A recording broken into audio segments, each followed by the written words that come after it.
Hello बच्चों, स्वागत है आप सभी का हमारे यूट्यूब चैनल प्रॉपर परीक्षा पर। आज की क्लास में बात करेंगे हम। जो पिछली क्लास थी हमारी वो थी पार्ट 1। आज क्या है हमारी पार्ट 2। ठीक है, एक्सरसाइज 9.3 पार्ट 2। ठीक है, उसका जो सबसे पहला सवाल है सवाल नंबर 5। ठीक है, 4 सवाल तो हमने उसमें करा दिए थे। अब उसका जो अगला सवाल है वो है सवाल नंबर 5। जैसा कि आकृति जो बनी हुई है, आकृति में एक वृत्त पर ए बी सी और डी चाप बिंदु हैं। ठीक है, ए बी सी डी सारे के सारे बिंदु है ना ऊपर वाले, ये सभी के सभी क्या है, चाप है। यहाँ पर ए सी और बी डी एक बिंदु ई पर इस प्रकार प्रतिच्छेद करते हैं। ठीक है, ए सी और बी डी, देखो ए सी और बी डी एक बिंदु ई पर प्रतिच्छेद करते हैं। इस प्रकार प्रतिच्छेद करते हैं कि एंगल बीईसी बराबर 130 डिग्री तथा ईसीडी बराबर 20 डिग्री है। तो क्या निकालना है, बीएसी बराबर ज्ञात करो। अब देखो सबसे पहले क्या लिखोगे, जो भी सवाल में गिवन है। ठीक है, एक साइड से लिखते हुए चलें। अब क्या दिया हुआ सवाल में, एंगल बीईसी बीईसी बराबर 130 डिग्री। उसके बाद में क्या, एंगल ईसीडी एंगल ईसीडी बराबर 20 डिग्री। अब निकालना क्या है यहां से आपको, एंगल बीएसी बराबर क्या क्या निकालना है, एंगल बीएसी। देखो बीएसी ये वाला एंगल, ठीक है, एंगल बीएसी निकालना है। अब कैसे निकालो, सबसे पहले देखो इसमें एक स्ट्रेट लाइन बनी हुई है। देखो बीडी क्या है, एक स्ट्रेट लाइन है। अब रैखिक युग्म कैसे बनता था, एक स्ट्रेट लाइन पर बने दो कोण का सम कितना होता था, 180 डिग्री। ठीक है, वही यहां पर हम लिखेंगे। देखो C E D angle C E D plus C E D plus C E B angle CEB बराबर 180 डिग्री। ठीक है, क्या लिखोगे इसके सामने, रैखिक युग्म। ठीक है, लीनियर पेयर। तो सीईडी कितना होगा यहां पर, देखो सी ई डी और सीईबी 130 डिग्री, एंगल सीईडी बराबर प्लस 130 बराबर 180। अब देखो 130 में से 180 गए तो कितने बचे, कितने बचेंगे बताओ भी, 150 डिग्री। एंगल सीईडी बराबर 150 डिग्री। अब सीईडी कितना निकल गया है, 150 डिग्री। देखो सी ई डी कितना होगा, 150 डिग्री। अब देखो इसके अंदर भी देख लो, तीन कोणों का सम कितना होता है, 180 डिग्री। अगर हम तीन कोणों को जोड़ दूं मैं, कितना होगा इनके सम, 180 डिग्री। अब यहां से क्या निकाल दूंगा मैं, ई डी सी। पहला एंगल क्या होगा यहाँ पर, C E D angle C E D plus C E D plus EDC angle EDC plus CDE angle CDE. अब इन तीनों का योग कितना होता था, 180 डिग्री। कितना होता था, 180 डिग्री। चाहो तो यहाँ पे ये भी देखो, त्रिभुज ईसीडी में, त्रिभुज ईसीडी में। ठीक है, अब यहाँ वैल्यू पुट कर दो, ईडीसी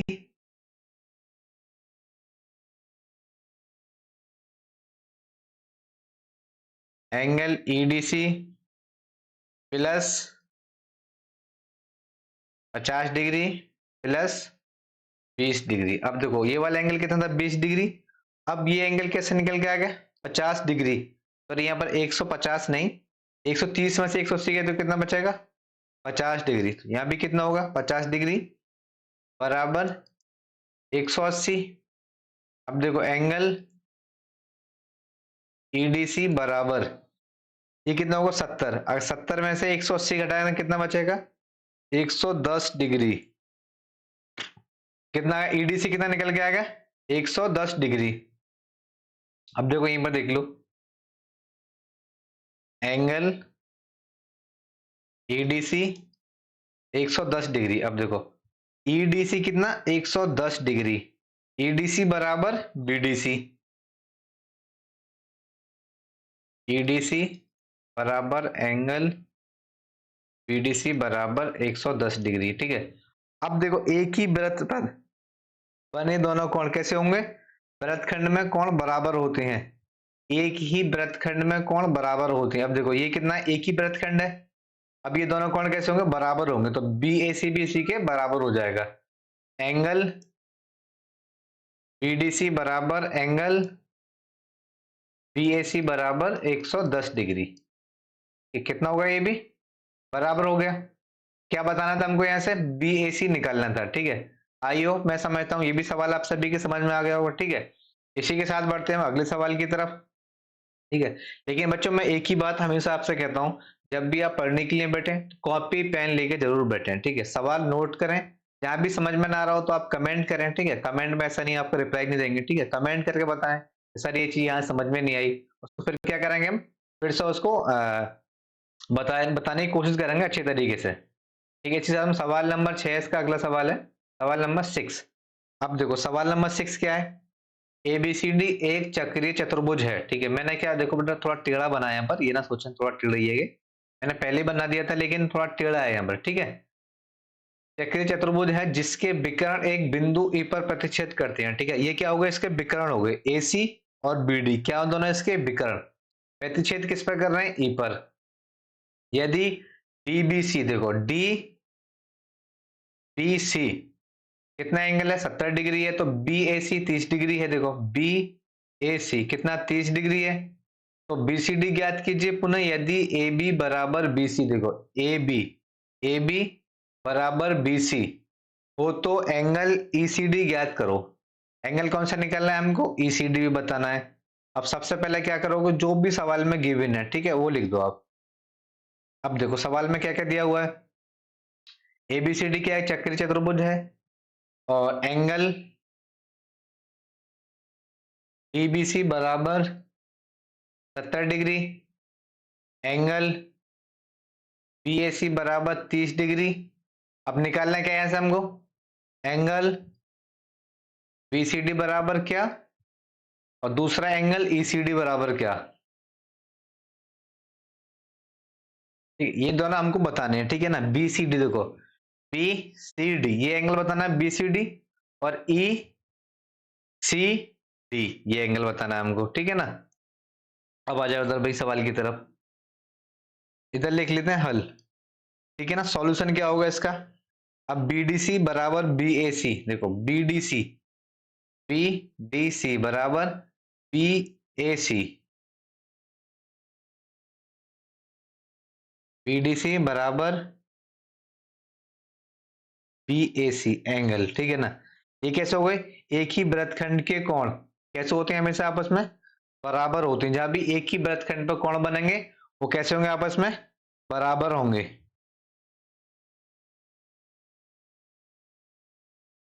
एक ही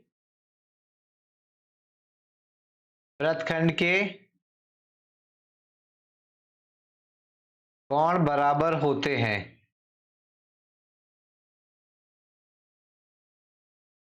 ये क्या लिख दिया मैंने, दोनों कोण बराबर होते हैं। अब देखो बी ए सी बराबर 30 डिग्री, तो बीडीसी बराबर भी कितना हो गया 30 डिग्री। अब इसी के साथ में हम आगे देखें, हम त्रिभुज बीसीडी में, त्रिभुज बीसीडी में, अब देखो त्रिभुज बी सी डी में हम क्या देखेंगे, इसमें तीनों त्रिभुजों का योग कितना होता था हमारा 180 डिग्री। अब यहां पे लिखें बी डी सी, देखो B D C angle B D C plus D C B plus B C D बराबर 180 डिग्री। ठीक है ना, बीसीडी बराबर कितना हुआ 180 डिग्री। त्रिभुज के तीनों कोणों का योग कितना होता है? 180 डिग्री। त्रिभुजों के तीनों कोणों का योग कितना होता था? 180 डिग्री होता है। अब देखो, ये जो अदर्स एंगल्स हैं वो यहां पर ऐड कर दो। देखो बीडीसी कितना है? 30 डिग्री। 30 plus DCB. डीसीबी क्या करना है? हमें निकालना है एंगल डीसीबी प्लस बाकी कितना? 70 डिग्री एंगल 70 डिग्री। कितना हो जाएगा? यहाँ पर दोनों को आप ऐड कर दोगे तो 70 और 30 100 और 180 में से घटा देंगे, कितना आ जाएगा? एंगल डीसीबी बराबर 80 डिग्री। कितना आ गया? एंगल डीसीबी बराबर 80 डिग्री। बीसीडी बराबर, ठीक है, बी सी डी या डीसीबी बराबर 180 डिग्री। ये कितना निकल के आ गया? 180 डिग्री ये वाला एंगल, ठीक है ना? और ये 80 डिग्री, ओनली 80 डिग्री एंगल। अब ए बी बराबर बीसी हो तो, अब देखो एक कंडीशन और बोली थी, ए बी बराबर बीसी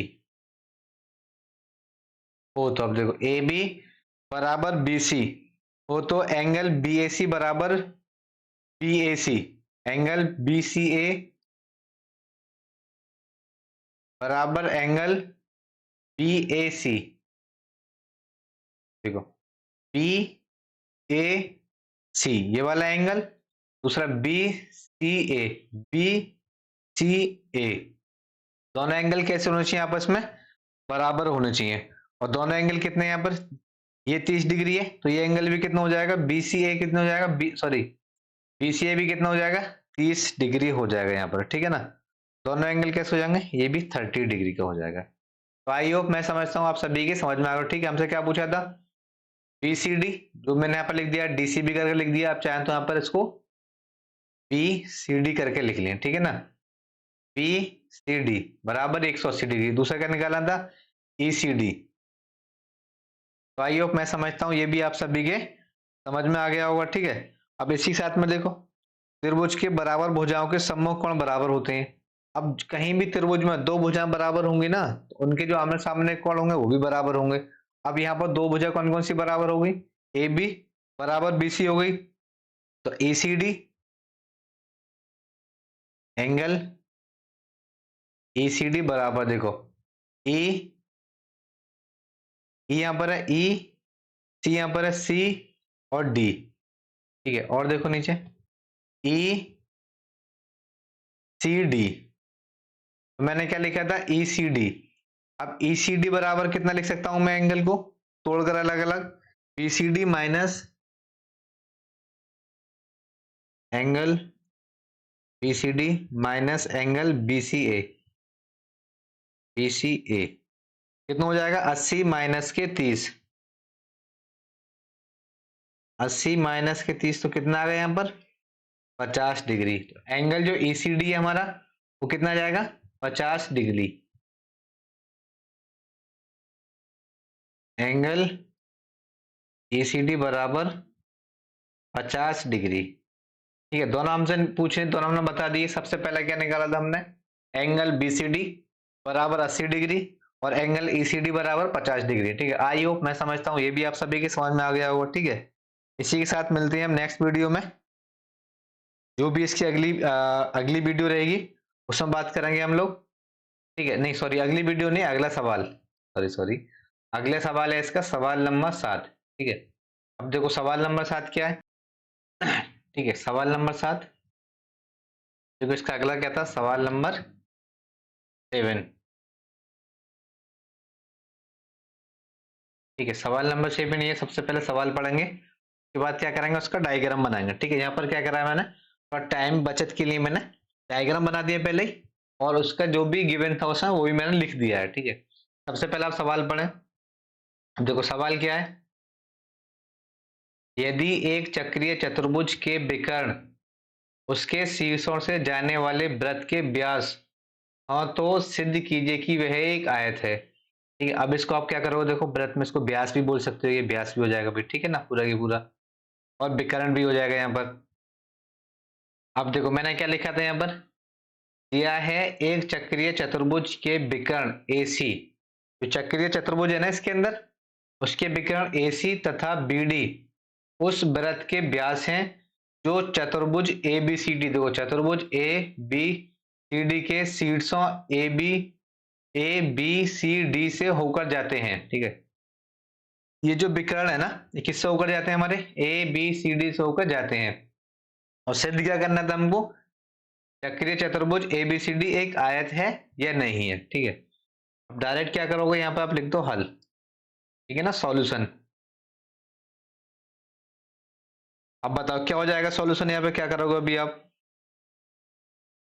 भाई सिंपल यहाँ पे लिख दोगे, वृत्त की सभी त्रिज्याएं बराबर होती हैं। अब क्या ये स्क्वायर है, यहाँ पर एक वृत्त है। अब वृत्त की कैसी होती है, सभी त्रिज्याएं कैसी होती हैं, बराबर होती हैं। वृत्त की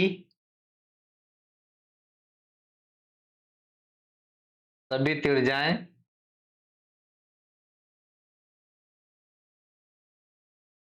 बराबर होती हैं। ठीक है, अब वृत्त की सभी त्रिज्याएं कैसी होंगी, यहाँ पर आपस में बराबर होंगी। तो अब देखो OA OB,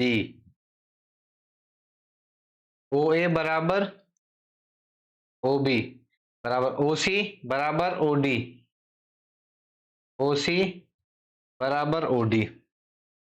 ठीक है, या आप कैसे लिख सकते हो इसको, OA बराबर OC, इसको ऐसे भी तो लिख सकते हैं ना, OA बराबर OC बराबर 1/2 AC। बताओ ऐसे लिख सकते हैं या नहीं लिख सकते अब। और दूसरा क्या लिख सकते हो इसको, OC बराबर OD, OB बराबर OD, OB बराबर OD। तो क्या लिख सकते हो, बराबर 1/2 BD। भाई सिंपल बात है ना, ये हमारी बराबर OB, ये हमारी बराबर, ठीक है ना। अब मैंने क्या करा, ये पूरी के बराबर कैसे होगी, तो 1/2, भाई पूरी तो आधी है ना, BD क्या हो जाएगी, आधी से आधी के बराबर तो होगी। पूरी कितनी हो जाएगी, 1/2 BD। अब इसी के साथ में क्या होगा, AC बराबर BD, AC बराबर BD। देखो अब ये क्या हो जाएंगे, यहाँ पर इसके विकर्ण बराबर हो जाएंगे। ठीक है, कैसे हो जाएंगे, बराबर हो जाएंगे। आप लिख सकते हो यहाँ पर अब चतुर्भुज ABCD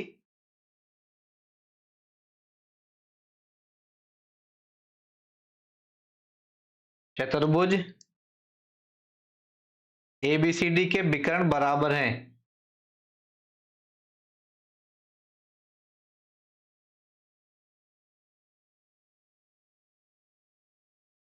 ठीक है, इसके जो विकर्ण होंगे कैसे होंगे, आपस में बराबर होंगे, ये इसके बराबर और ये इसके बराबर।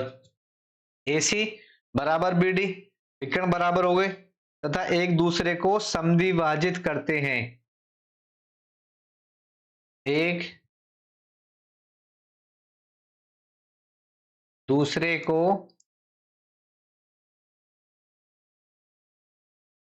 समद्विभाजित करते हैं।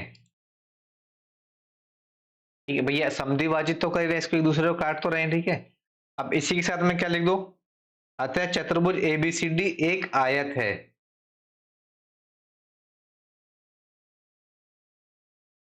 चतुर्भुज ABCD एक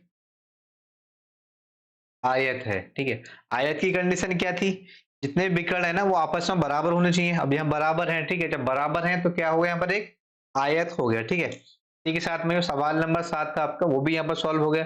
ठीक है बच्चों, थोड़ा सा इसका राइटिंग पे ध्यान न दें, या सर की राइटिंग बड़ी खराब है। ठीक है, पढ़ाई पे ध्यान दें आप, ठीक है, कॉन्सेप्ट पर ध्यान दें। ठीक है, जो मैं पढ़ा रहा हूँ ना, एक एक चीज कॉपी में नोट डाउन करें। ठीक है, इसी के बाद में अगला सवाल है आपका सवाल नंबर 8। ठीक है, सवाल नंबर 8।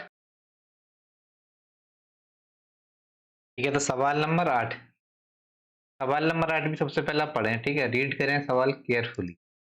यदि एक समलंब की असमांतर भुजाएं बराबर हो, ठीक है ना, क्या एक असमलंब है कि असमांतर भुजाएं लेकिन क्या है बराबर हो, तो सिद्ध कीजिए कि वह एक चक्रीय है। क्या एक चक्रीय है? तो मैंने सबसे पहले क्या करा था, एक डायग्राम बना दिया जिससे कि समय बच सके, और जो भी गिवन है वो लिख दिया दिया है। एक समलंब ए बी सी डी, ठीक है, एक समलंब ए बी सी डी की असमांतर भुजाएं एडी तथा बीसी बराबर हैं। अब देखो एडी और बीसी ये दोनों आपस में कैसी हैं, बराबर हैं। अब सिद्ध क्या करना है, यहाँ से ए बी सी डी एक चक्रीय समलंब है या नहीं है। अब यहाँ पर क्या करोगे, आप हल लिख दो, ठीक है ना, सॉल्यूशन। सबसे पहले लिखोगे आप ईडी, ईडी लंब है ए बी पर, इस पर लंब है ईडी, ए बी पर लंब है। डीई लंब है ए बी पर, तथा सी एफ लंब है किस पर, ए बी पर। अब ये मैंने क्या कर यहाँ पे एक लंब डाल दिया, ठीक है ना, ये देखो डॉट डॉट करके इसको इससे करके लाके मिला भी दिया, ठीक है। पहली फिगर बना दिया था मैंने यहाँ पर ये ऐसे करके। अब इसके बाद में क्या करोगे, आप त्रिभुज मान लोगे, त्रिभुज डीई ए, त्रिभुज डीई ए तथा देखो त्रिभुज डीई ए तथा त्रिभुज C F B, C F B में, ठीक है ना, सी एफ बी और डीई ए दो त्रिभुज यहां पर ले लिए। अब देखो यहां पर ए डी बराबर बी सी, ए डी बराबर बी सी, ये क्या सवाल में गिवन है, दिया है यहां पर देखो ए डी बराबर बी सी। दूसरा क्या होगा, D E A angle, D E A बराबर एंगल, देखो एंगल डी ई ए बराबर angle C F B, C F B. ये एंगल कैसे होगा, यहाँ पर प्रत्येक एंगल कितने का होगा, यहाँ पर 90 डिग्री, ठीक है। कितना बनाएगा, समकोण बनाएगा, 90 डिग्री हो जाएगा यहाँ पर, ठीक है ना। इसके बाद में डीई बराबर सी एफ, डीई बराबर सी एफ। इसके बाद में क्या लिखो, दो समांतर रेखाओं के बीच की दूरी बराबर होती है, दो समांतर रेखाओं के बीच की दूरी कैसी होती है, बराबर होती है। तो डीई बराबर सी एफ, इनके जो बीच की दूरी है ना वो कैसी है, बराबर है।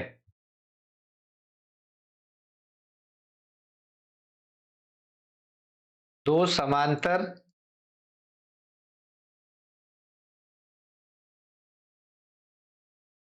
रेखाओं के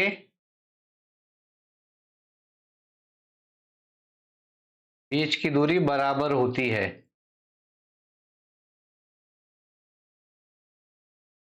ठीक है। अब इसी के साथ आप आगे बढ़ोगे, अब कौन सा नियम लगाओगे यहाँ पर, आर एच एस, क्योंकि आपको एक राइट एंगल ट्रायंगल मिल गया यहाँ पर एक, ठीक है, एक हाइपोटेनियस मिल गई, दूसरा क्या मिल गया आपको, एक साइड मिल गई। तो आर एच एस सर्वांग समता के नियम से, आर एच एस सर्वांग समता के नियम से, ठीक है। सर्वांग समता के नियम से क्या हो जाएगा यहाँ पर, अब त्रिभुज डीई ए, ये देखो यहाँ पर त्रिभुज डीई ए सर्वांग सम होगा त्रिभुज सी एफ बी, ये किसके सर्वांग सम हो जाएगा, त्रिभुज सी एफ बी के, सी एफ बी के। इसी के साथ में एंगल ए बराबर एंगल बी, एंगल ए बराबर एंगल बी। अब देखो इसमें एंगल ए बराबर एंगल बी, ये भी एक दूसरे के बराबर हो जाएंगे, ठीक है। चाहो तो इनको ऐसे लिख दो अब, तथा एडीई एंगल एडीई बराबर एंगल बीसीएफ, बीसीएफ, ठीक है। ये सारी चीजें कहां से निकल गई, ये वाली बाई सीपीसीटी मेथड से, corresponding part of congruent triangle, CPCT, ठीक है। जो अदर पार्ट बचते थे हमारे, सर्वांग सम का नियम ये होता था, जो अदर पार्ट है ना वो भी कैसे होंगे, बराबर हो जाएंगे।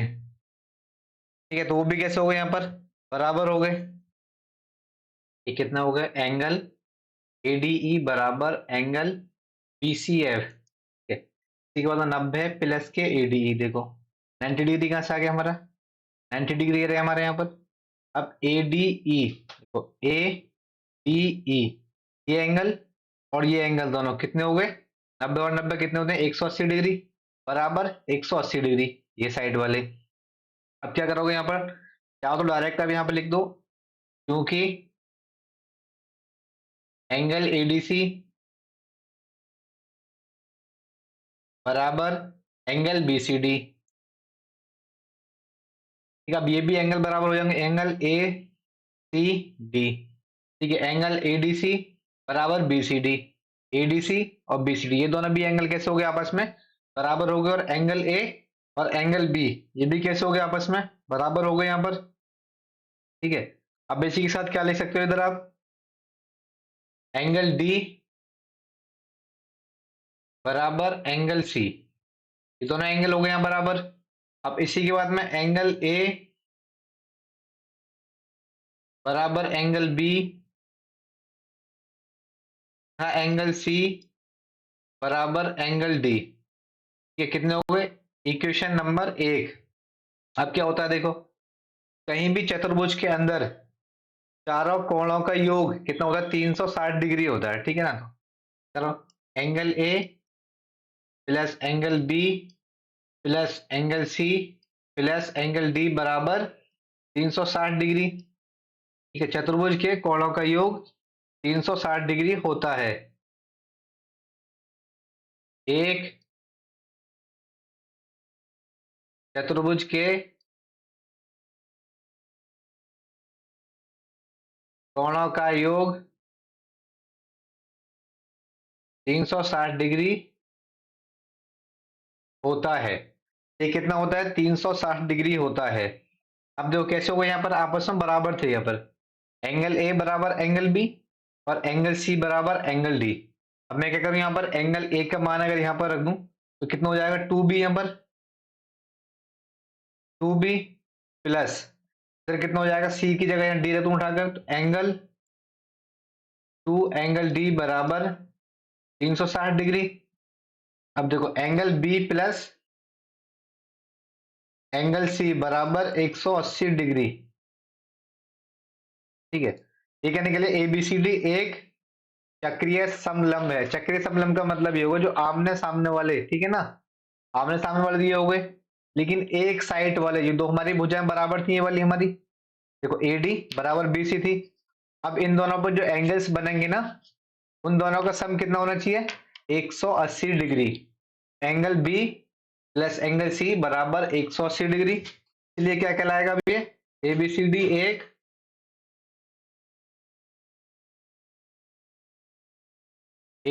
एक चक्रीय समलंब है।